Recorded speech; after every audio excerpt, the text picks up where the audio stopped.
Dako naman tayo sa mundo ng sports dahil umukit muli ng kasaysayan si Filipina tennis star Alex Ayala matapos makuha ang kauna-unahang panalo sa main draw kagabi sa ginanap na Wimbledon Championships.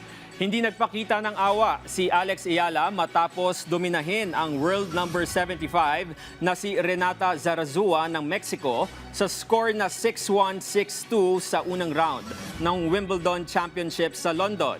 Tinapos ng 21-year-old Filipina netter ang laban sa loob lamang ng 1 oras at 18 minuto upang makasiguro ng pwesto sa round of 64 sa ikatlong Grand Slam ng taon.